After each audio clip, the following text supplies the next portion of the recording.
Ok, hola, muy buenas tardes. Me presento, soy la licenciada Débora Garza Rodríguez, presidente administrativo de esta Asociación de Diabetes del Noreste, AC, que estamos principalmente aquí en la zona conurbada de Tampico, Madero, Altamira, pero gracias a la tecnología que a veces nos juega chueco, como hoy que de repente nos acaba, pero también podemos aprovechar que hay personas incluso de otros estados, de otras ciudades. Y pues bueno, no voy a ser muy largo. Ahorita lo que voy a hacer la presentación de la ponente de esta tarde, que me encanta porque el tema que nos va a tratar es de suma importancia para todas las personas que vivimos con diabetes o las que quieran evitarlo, pues también ella nos va a dar sus recomendaciones, sus consejos. Y pues bueno, ella es médico general, también es licenciada en nutrición, que eso es también bastante importante, es docente con diplomado en clínica de nefrología, en obesidad y en nutrición clínica. Pero lo más importante que ahorita nos gusta es que está orientada a los pacientes con enfermedad renal, o sea, de los riñones. Y todos sabemos que para las personas con diabetes esto es algo muy importante. Y pues bueno, vamos a aprender qué es eso de la diálisis, que si la podemos evitar, etcétera, etcétera. Me acompañan, por favor, para darle un fuerte aplauso virtual a la doctora Ana Laura Ramírez Castro. Bienvenida, doctora. Adelante, el micrófono es suyo. Muchas gracias por la presentación. Es un gusto estar esta tarde aquí con ustedes para platicar un poquito acerca de este tema de terror para todos. Es como una película de terror, pero les tengo buenas noticias, así que va a ser una tarde agradable. Les agradezco mucho a la licenciada Gaby Cervantes y a la licenciada Débora su apoyo, su presentación y la distinción para estar con ustedes esta tarde. Bien, sin más preámbulo, vamos a entrar de lleno al tema. El tema de hoy es, bueno, si tengo diabetes, voy a necesitar diálisis y aquí les tengo una buena noticia, no necesariamente, podemos evitarlo a través de la alimentación, a través de muchos cuidados no complicados, sencillos, pero yo me voy a enfocar o me quiero enfocar hoy en la alimentación, que es uno de los pilares fundamentales en el tratamiento del paciente diabético y también en el tratamiento del paciente renal.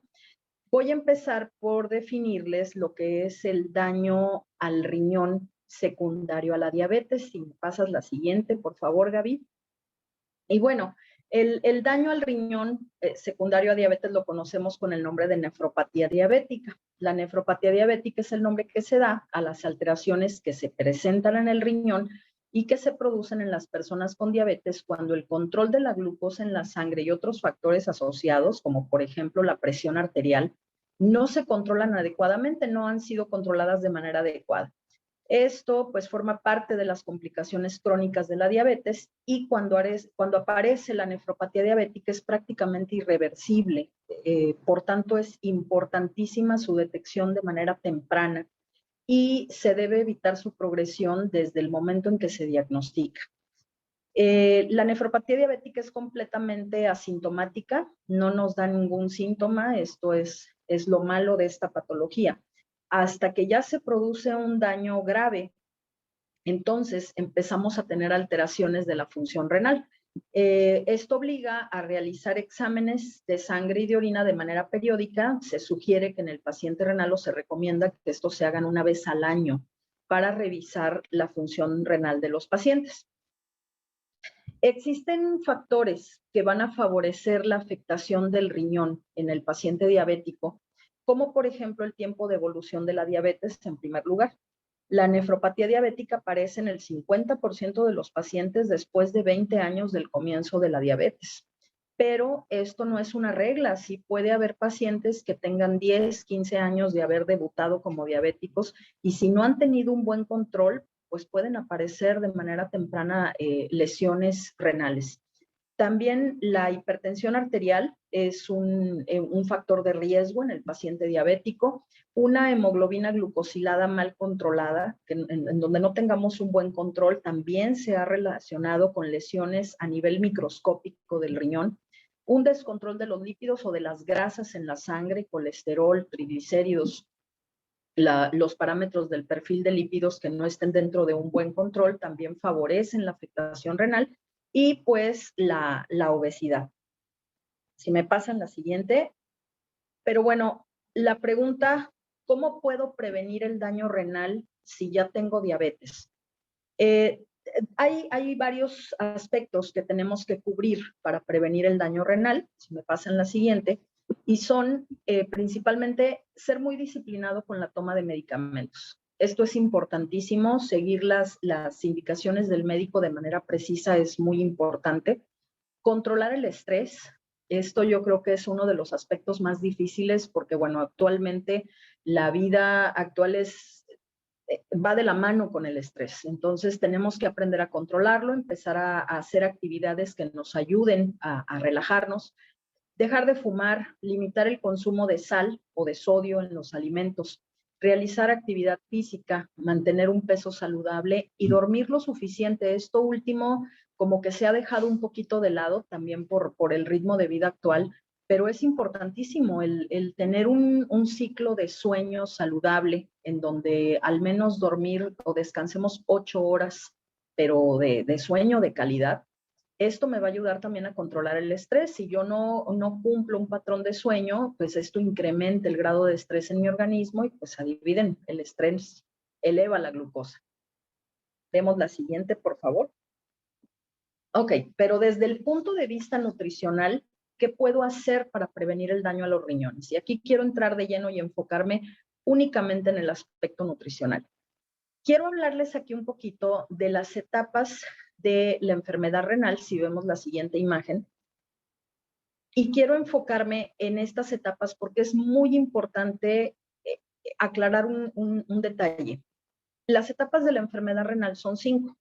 Se clasifican de la 1 a la 5 dependiendo del porcentaje de función renal que tenga mi paciente. Si mi paciente tiene arriba del 90% de su función renal, pues está en una etapa 1. Y si mi paciente ya está por debajo del 15% de función renal, estará en una etapa 5. Y en esta etapa es cuando el paciente ya requiere del tratamiento con diálisis peritoneal o hemodiálisis. O sea, necesita un tratamiento que sustituya al riñón, que haga la función del riñón. La buena noticia es que si yo tengo un paciente, por ejemplo, que esté en una etapa 2 de la enfermedad renal, con un 60 a un 89% de función renal, con la dieta, con un tratamiento nutricional adecuado, yo puedo prevenir la progresión de la enfermedad a la etapa 3. Y mi paciente puede durar años en la etapa 2. Sí, yo ya no puedo revertir el daño, ya no puedo regresar al paciente a la etapa 1, pero sí puedo evitar que mi paciente progrese y vaya pasando por cada una de las etapas de la enfermedad renal hasta llegar a requerir diálisis. Entonces, esto es muy importante y de aquí la importancia de la detección temprana del daño renal. Si yo a mi paciente le practico exámenes de laboratorio de manera anual para revisar su función renal, pues voy a detectar una disminución en la función de manera temprana y voy a poder iniciar un tratamiento nutricional oportuno y evitar la progresión de la enfermedad. Esto es muy importante. ¿Me pasas la siguiente, Gaby, por favor? Ahora, el control nutricional va a tener varios objetivos que son principalmente el control de la glucosa, el control estricto de la presión arterial, mantener los niveles de colesterol LDL, que es el colesterol que conocemos como malo, por debajo de 100 miligramos por decilitro, mantener los niveles de triglicéridos por debajo de 150 miligramos por decilitro, el control del ácido úrico, eliminar el tabaquismo y llevar una dieta saludable. ¿Me pasan la siguiente, por favor? Ok, ya tengo estos objetivos, pero ¿cómo lo logro? ¿Cómo yo, paciente, puedo lograr llegar a una diálisis o cómo puedo prevenir que mis riñones se enfermen como consecuencia de la diabetes? Estos son algunos puntos que tenemos que tomar en cuenta. Vamos a ir revisando cada uno para que ustedes entiendan cuál es la manera más sencilla de hacerlo. En primer lugar, consumir la misma cantidad de energía que gasto. Reducir el consumo de carnes rojas, reducir el consumo de refrescos y bebidas azucaradas, aumentar el consumo de agua, aumentar el consumo de fibra, evitar el consumo de alimentos procesados, limitar el consumo de sal, mantener una flora intestinal, que en la actualidad se conoce como microbiota, saludable, y disminuir el consumo de grasas. Vamos a revisar cada uno de estos aspectos para ser un poco más explícita en esto. Si me pasas la siguiente, Gaby. Ok, consumir las mismas calorías que gasto. Esto es muy importante. Y voy a ponerme yo como ejemplo. Si yo requiero al día 1,500 calorías, ¿qué significa esto? Bueno, que de acuerdo a mi edad, a mi estatura, al hecho de ser mujer, al tener cierta actividad física, nosotros los nutriólogos hacemos un cálculo tomando en cuenta todos estos factores para saber qué cantidad de comida le tengo que dar yo al paciente de acuerdo a todas estas características. La cantidad de calorías que mi paciente consuma al día debe ser la misma cantidad de calorías que el paciente gasta en su actividad física, de tal forma que se crea un balance o un equilibrio en cero. Lo mismo que come es lo mismo que gasta y por lo tanto no tenemos excesos que se vayan a acumular en mi organismo en forma de grasa o que me vayan a provocar un descontrol metabólico de la glucosa, del colesterol, de triglicéridos, de ácido úrico, etc. Si me pasas la siguiente, Gaby. Ahora, esta cantidad de calorías que el individuo requiere deben de tener una adecuada distribución de nutrimentos. ¿A qué me refiero con esto? Bueno, una dieta saludable debe de tener un 60% de carbohidratos, un 20% de proteínas y un 20% de grasas. Y con esto quiero romper un poco el mito o la idea que tienen muchos pacientes de que no, el paciente diabético no puede consumir carbohidratos. Esto es un error. Sí, el paciente debe de consumir los carbohidratos, pero deben de ser carbohidratos adecuados al padecimiento, de preferencia carbohidratos de calidad, sí, porque son la principal fuente de energía para mi organismo.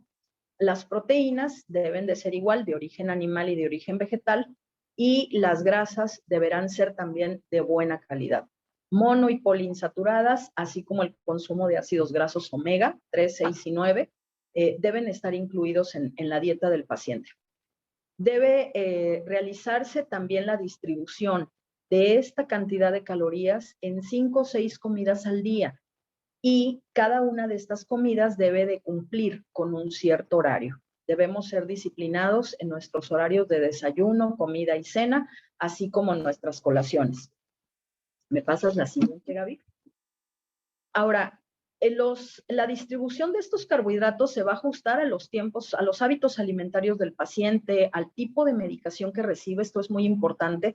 Tenemos que adecuar la dieta dependiendo si el paciente está consumiendo medicamentos orales para el control de la diabetes o si está usando insulina, así como también la actividad física que realice. Es muy importante y bueno, como ya mencioné, distribuir la comida en 5 o 6 tiempos.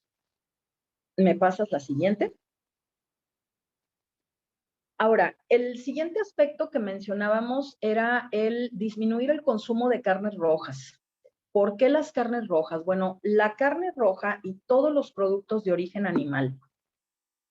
Mi cuerpo toma lo que necesita y lo que no requiere o lo que no necesita lo convierte en dos sustancias de desecho, que son la urea y la creatinina.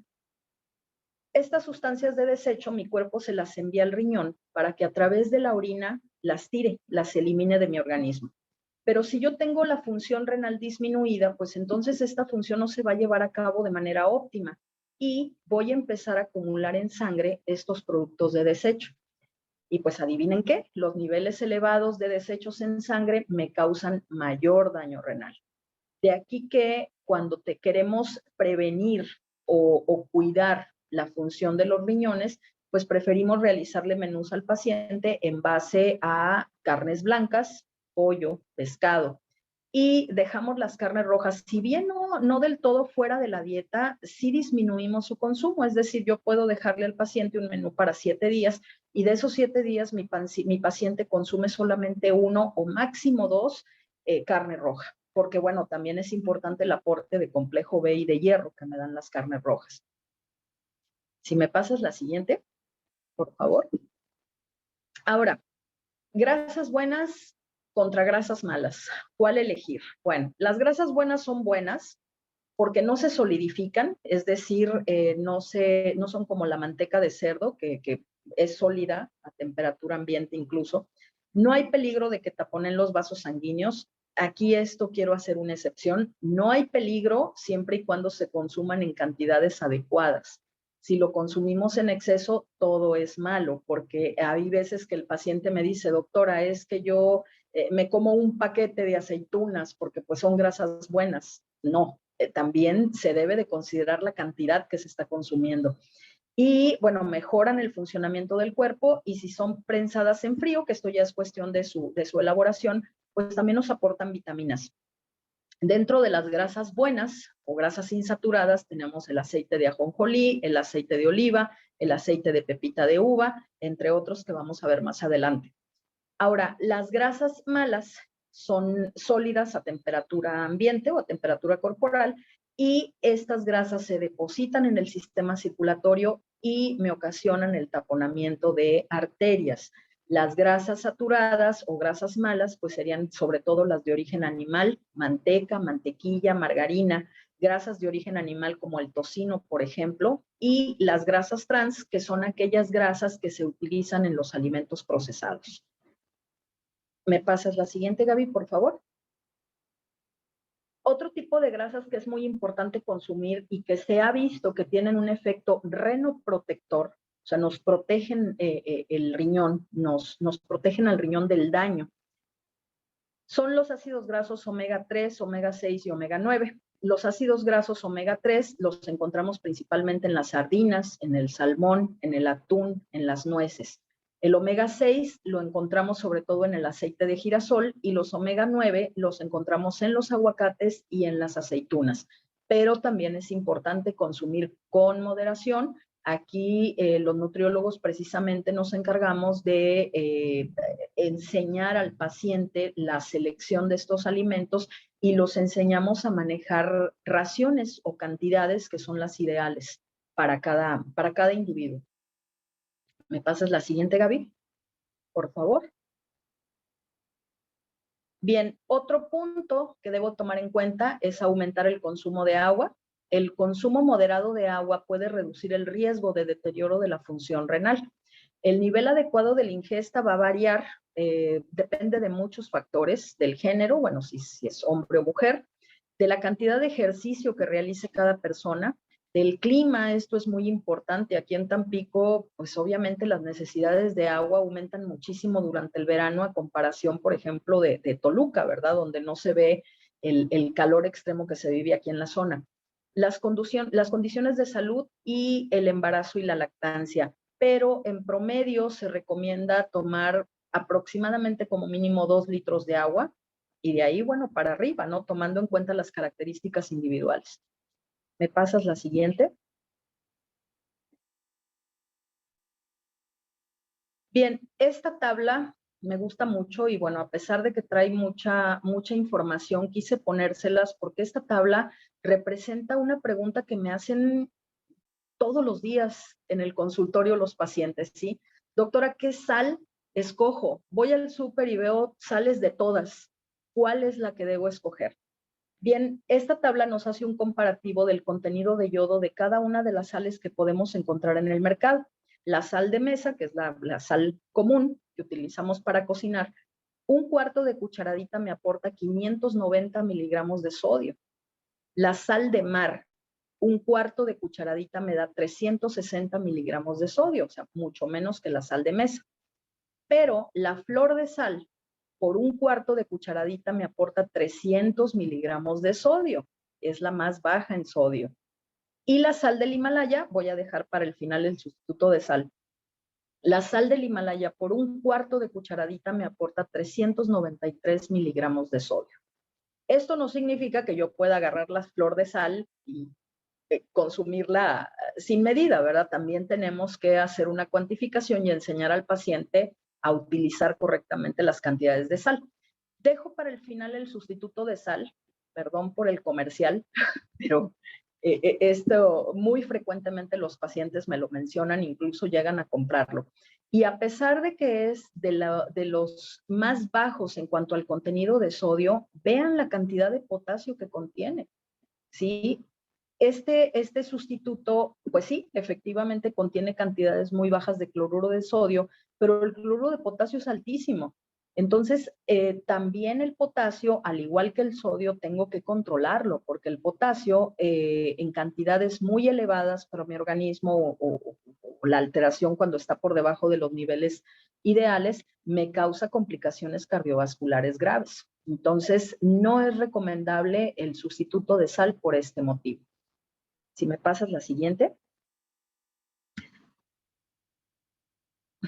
Bien, este tema es muy importante y ha cobrado especial relevancia en los últimos años. La microbiota intestinal es lo que antes conocíamos como flora intestinal. Actualmente en el ambiente médico, pues el nombre correcto es microbiota intestinal y es el conjunto de microorganismos que viven en el intestino humano. Sí, tenemos aproximadamente 100 trillones de microorganismos diferentes y estos cumplen con funciones importantes. Primero, bueno, la producción de ácidos grasos que son indispensables para los procesos de digestión, la formación de vitamina K, que es una vitamina indispensable para los procesos de coagulación, el metabolismo de la vitamina D y calcio, así como del hierro y magnesio.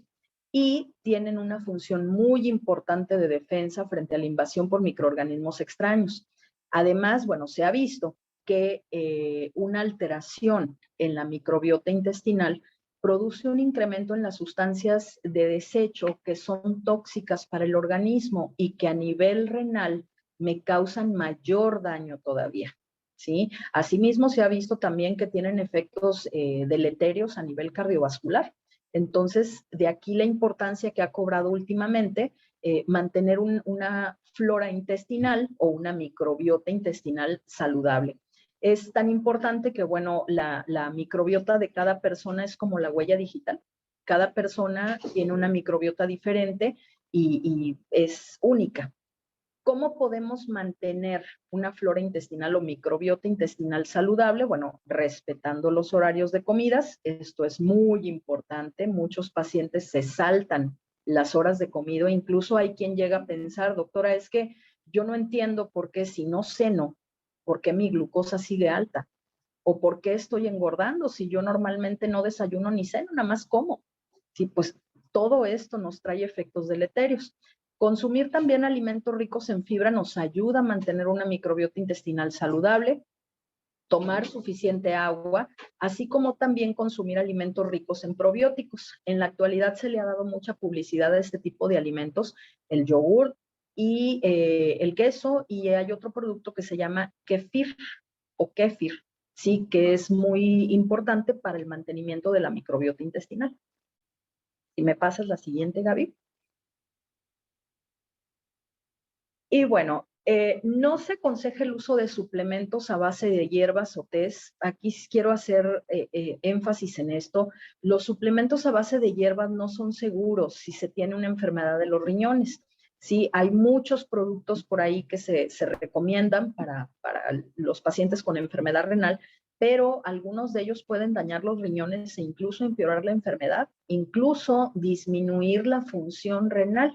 Sí, lo hemos visto muchas veces en consulta, que el paciente llega con determinado porcentaje de función renal, empieza a tomar algún té y a la siguiente consulta ya viene con menos función renal. Entonces, muy importante, tengan mucho cuidado con esto, por favor. ¿Me pasas la siguiente, Gaby? Bien, como conclusiones, bueno, la diabetes es la causa principal de insuficiencia renal. Si usted tiene diabetes, hipertensión o sobrepeso, pídale a su médico que estudie la función de los riñones. Les vuelvo a repetir, hacer un examen para valorar la función del riñón al menos una vez al año sería lo ideal para ver qué porcentaje de función renal tenemos. muy importante controlar el azúcar o la glucosa en sangre para evitar que los riñones se dañen más. Los planes de alimentación para la diabetes y para la enfermedad renal crónica comparten muchos de los mismos alimentos, pero tienen algunas diferencias importantes. Por eso es importante que veamos a un especialista en diabetes, a un especialista en riñón, que nos ayude a elaborar un plan de alimentación dirigido a enlentecer o a retrasar la progresión de la enfermedad renal. Seguir el plan de alimentación le ayudará a mantener los niveles de azúcar en sangre dentro de su rango objetivo, lo cual también prevendrá más daño a los riñones. Esto, si me pasan la siguiente. Es todo. Muchas gracias por su atención. Espero haber sido clara, no haberlos enredado y quedo a sus órdenes para si tienen dudas o preguntas. Wow, muchísimas gracias, doctora. Démosle un aplauso porque estoy así encantada con su ponencia, muy clara. Y sí, en realidad este tema es, como dijo usted al principio, a veces lo vemos así como con terror, pero pues sabemos que si seguimos las recomendaciones que nos indica la doctora Ana Laura, pues podemos tener una mejor calidad de vida y vamos a retrasar lo más posible eso, y si es posible, pues que nunca llegue una insuficiencia renal. Igual y Gaby, ya podríamos quitar el compartir pantalla y podríamos pasar algunas dudas. Fíjese que yo me quedé con eso de la cantidad de agua, porque muchas veces se dice que hay que tomar mucha agua y todo, pero sin embargo por ahí vi que decía consumo moderado de agua, porque como dicen, cualquier exceso es malo, o no sé cómo lo considere, doctora. Así es, así es. De hecho, cualquier exceso es malo. De hecho, en los pacientes hemos observado cuando consumen una cantidad importante o mayor de la que requieren de agua, se ha visto una disminución en los niveles de sodio, que tampoco es lo conveniente, ¿verdad? Muchos pacientes dicen, bueno, es que tomar agua es saludable para los riñones, y me agarro a tomar agua y agua y agua todo el día, sin medida, sin tomar en cuenta la cantidad de agua que estoy perdiendo. Entonces, por ejemplo, en algunos pacientes se observa disminución de los niveles de sodio porque se diluye, ¿sí? Y en otros pacientes, incluso cuando no hay un consumo adecuado de la sal y yo tomo mucha agua, pues empiezo con retención de líquidos. Sí, se me empiezan a hinchar los pies, empiezo con elevaciones de la presión arterial. Entonces, todo esto es importante, todo esto se debe de tomar en cuenta para saber la cantidad de líquido que debo tomar. Ok, perfecto. Sí, de hecho, cuando las personas ya están con problemas renales, les reducen muchísimo la cantidad de agua, ¿verdad? Es lo que tengo entendido. Así es, se toma en cuenta, perdón, discúlpame, sí, ¿no? Se toma en cuenta la cantidad de líquido que el paciente pierde por orina, ¿sí? Y se toman en cuenta también otras pérdidas. Empezamos a cuantificar si el paciente tuvo diarrea, si el paciente tuvo vómito, la cantidad la intensidad más bien del calor que hace aquí en Tampico, lo que está perdiendo por sudor. Todo eso lo cuantificamos y entonces le decimos la cantidad de líquido que es la más adecuada para él. Ok. Y si eso también del sustituto de sal nos pasa como con el sustituto del azúcar, ¿verdad? También, o cuando te dicen refresco cero o sin azúcar, pero hay que ver el potasio, el yodo, esas cosas, que muchas veces para darle el sabor, ahora tampoco lo vamos a satanizar, sobre todo los edulcorantes, ¿verdad?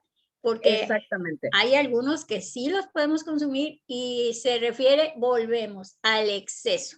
Porque hay gente que le avienta un montón de sobres y eso pues no es bueno. Sí, exactamente. Todo en exceso es malo, todo tiene que ser con la justa medida. Dice el doctor Zúñiga que hasta el amor en exceso. Por ahí vi que había levantado la mano un señor que decía Armenta. Ya no lo veo.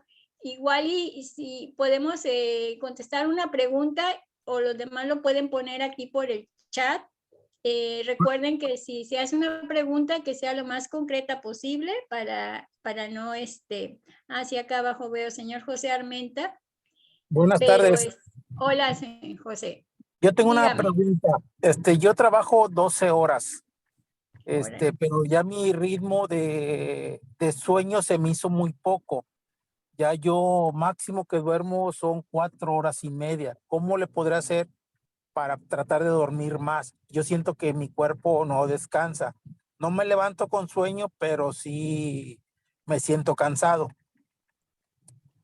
Sí, en esos casos, bueno, ahí es necesario muchas veces un tratamiento precisamente para que su cuerpo descanse.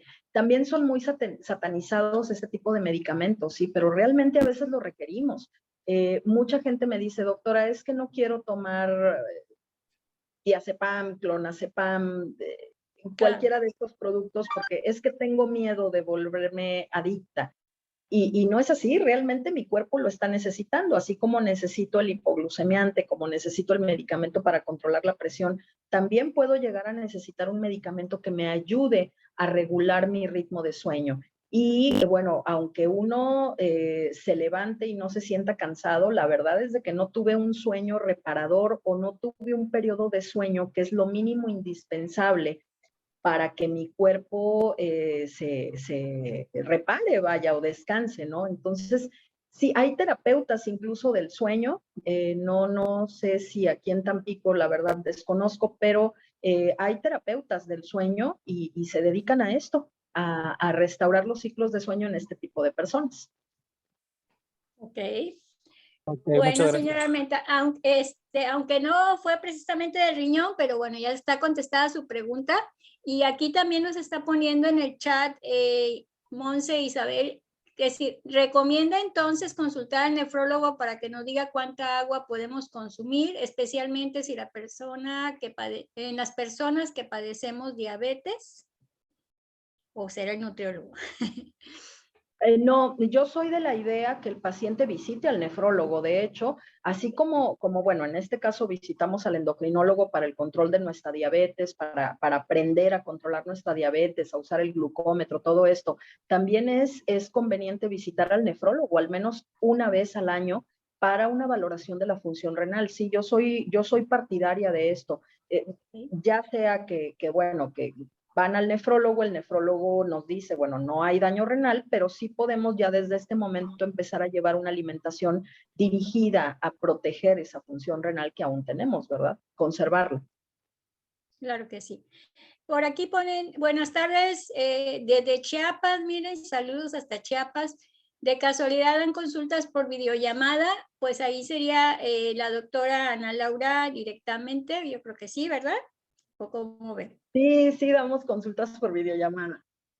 Excelente. Y bueno, ¿usted está en Semaí? No, yo estoy en Clínica Unimeden, está Ok. ubicada en calle Morelia, acá en la zona centro de Ciudad Madero. Sí, sí, la Y conozco. sí, damos consultas por videollamada también, nos ponemos de acuerdo para eso. Excelente. Y la mamá de Carlita, Mari, está poniendo, ¿cómo se llama el examen médico que se tiene que realizar? Muchas gracias. Bueno, aquí hay un examen en donde solicitamos microalbuminuria, ¿sí? Ajá. Esto es para ver si mi riñón está tirando proteínas, pero también a través de la química sanguínea, ¿sí? Que este es un examen muy común en donde nos reportan niveles de glucosa, niveles de colesterol, triglicéridos. Aquí también nos reportan la función renal. Y ya nosotros en la consulta hacemos ahí unos cálculos para ver qué tanta función renal tiene mi paciente, ¿no? Si está afectado o no. Ok. Yo recuerdo que en una de las pláticas nos decían que sí, nos recomendaban mucho ir al nefrólogo y la alimentación y todo, porque pues esto es como que silencioso, ¿no? Y muchas veces ya cuando te aparece en la creatinina, así ya está avanzado a veces el daño. Entonces, también ya ve que luego nos piden la depuración de creatinina en orina 24 horas y no sé qué, para ir checando, ¿verdad?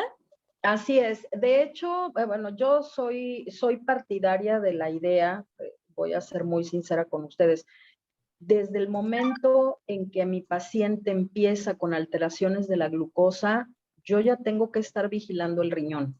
Si bien a lo mejor en el laboratorio me aparecen todos los parámetros normales, yo ya sé que mi paciente a la larga puede presentar daño renal y entonces me anticipo y empiezo a enseñarle al paciente, a ver, tienes que disminuir el consumo de carnes rojas, tienes que aumentar el consumo de agua, empezamos ya a hacer ajustes en el estilo de vida. Es muy complicado cuando el paciente llega con un examen de laboratorio ya con alteraciones en la función renal y queremos hacer cambio de hábitos de un día para otro, cuando son hábitos de 50 años que yo traigo. Entonces, esto para mí lo ideal es empezar a hacerlo poco a poco. Desde que el paciente debuta con las glucosas altas, ya desde este momento empezar a educarlo para cuidar y proteger sus riñones. Ok, muy bien. Bueno. Por ahí tenemos, perdón, No, no. nos comentaba por ahí la persona que preguntó si la podían contactar o si tenía consulta en línea. ¿Nos puede decir su número o su página de internet para que la busque la persona que solicitó? Sí, claro, Gaby. Bueno, mi página es doctora Ana Laura Ramírez, Nutrición Clínica, es página de Facebook. Y bueno, el teléfono del consultorio 833-221-3050. Ok, gracias. Esos son los números. De igual forma vamos a publicar quizá por ahí un enlace para su página y los datos por si alguien desea contactarla. Muchas gracias, sí, Gaby, gracias. Bueno, si tienen una última pregunta, porque la doctora está también bien ocupada, ¿eh? Gracias que nos apoyó. Así es, por aquí tenemos algunos personas que se conectaron en Facebook y si alguien tiene preguntas, las pueden dejar aquí en el chat para que la doctora la conteste en este momento. Así es. Exacto. Muy bien. Bueno, ahorita voy a parar la grabación y ya ahorita para empezar a despedirnos. Voy a ver aquí. Yo les quiero comentar a todas las personas que nos están viendo en Facebook, hubo un retraso en la transmisión, pero les vamos a colocar en la página la sesión completa para que la puedan ver en repetición y si tienen dudas nos las dejen en los comentarios. Y pues antes de despedirnos de Facebook, recordarles que hacemos estas reuniones una vez